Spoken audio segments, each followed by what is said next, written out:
Welcome back to Morning After, everyone. 10:32 here on this Monday morning. I'm Ron Corning along with Jenny Anchondo, and it is the morning after a week we will not soon forget that we all lived through, and actually it captured the attention of the entire world, this deep freeze and the power outages and everything that stemmed from it, Jenny. It really is not over either in terms of how people might pursue any number of legal claims against everyone from ERCOT to power suppliers. I mean, I don't even know where this will end. Oh gosh, no, this is going to go on for some time. If you're like me, Ron, you heard from friends and family you hadn't heard from in years. Right? Are like, you oh okay? My gosh. Yeah. You know what is actually happening here? So we wanted to get into these lawsuits and find out what will really come of this. So for that, we bring in Eric Cedillo, who is a clinical professor of law at SMU. Good morning. Good morning, guys. Okay, let's get into it. We know multiple lawsuits have been filed against ERCOT, which of course is that nonprofit operator of Texas's energy grid. How do you think this is going to play out? Well, the issue specifically with respect to ERCOT may be problematic for plaintiffs. Right now, there is currently a lawsuit that is pending before the Texas Supreme Court. In it, Panda Power had sued ERCOT, and ERCOT maintained they had sovereign immunity, an immunity that's kind of given to governmental entities that basically say you can't sue us. And that made its way up to the Texas Supreme Court. There was a hearing in September, but the Texas Supreme Court has not made a ruling yet. Once they do, it's very possible that they could maintain that ERCOT can't be sued for this type of situation. So even though these lawsuits are being filed, there's a very real possibility that they could be granted sovereign immunity, and some of these lawsuits may be dismissed with respect to ERCOT. What catches my attention there, though, Eric, is that you're talking about a lawsuit that's already making its way through our judicial system, which speaks to the fact that ERCOT has been an embattled entity for some time, and there's been controversy surrounding how it is that they generate and supply power.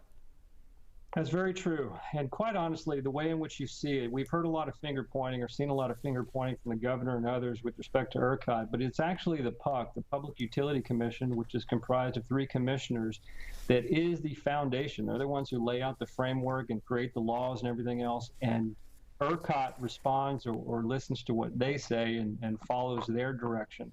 So ERCOT, as you had mentioned earlier, is a nonprofit private entity in and of itself. So it's a situation where it's kind of a mixed in terms of what's there. I think our big issues, as most are seeing, is that it was a problem to winterize a lot of the equipment from the power generators.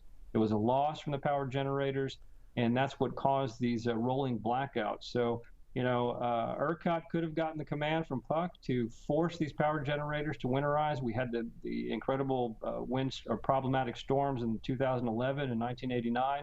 So all of this stuff is incredibly foreseeable. So I'm assuming that the legislature is going to take action, and we're probably going to get some winterization of this equipment so that we don't have these issues pop up again. So with regard to the lawsuits, if not ERCOT, then who? I think people are wondering, you know, this was, you know, for some people this was a deadly week. For some people it was the hardest week of their lives. And when that happens, it just seems to be human nature to look for something, someone, some group to, I don't know, blame or hold accountable.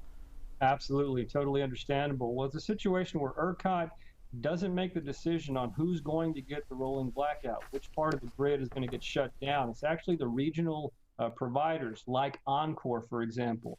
They're the ones who make the decisions on keeping things blacked out in certain areas. They had kind of some guidelines in terms of not, blacking out those areas that were connected to hospitals and sensitive infrastructure. So there's a very real possibility that some of these folks may get sued, and most of them are private. So you can have a situation where we're going to see those lawsuits continuing. And I think you had mentioned earlier the young boy who passed away of hypothermia in Conroe. That's a situation where it's a very serious one, and one in which they're going to try to figure out who they can go after to kind of take care of the family. You're talking about wrongful death suits here in terms of those people who died had they had power. Because here's what we know, Eric, and then we have to wrap things up here. But what we know is this was probable, this storm. It was preventable. That grid could have been upgraded. Some parts of it are 50 plus years old. We know that it's strained during the summer. We've done these stories over the years in the decade I've been here every single summer. So it's not as if this couldn't have been prevented. Some people want to say it's a perfect storm. There's no perfect storm, though, that is absent some level of complacency or a miscalculated risk. This was a miscalculated risk on behalf of everybody, including our lawmakers who are involved in making sure that our citizens have a basic necessity, heat, when the temperatures drop to 10 degrees. There's no doubt that the PUC, the Public Utility Commission, again, that is comprised of 3 commissioners. All 3 of those commissioners were appointed by Governor Abbott.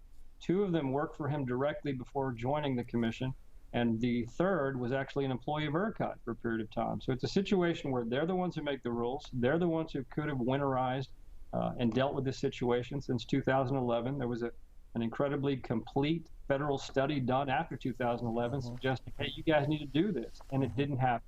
Yeah. So hopefully we'll see something being taken care of in the legislature this go around. Yeah, well, I need another drink for that.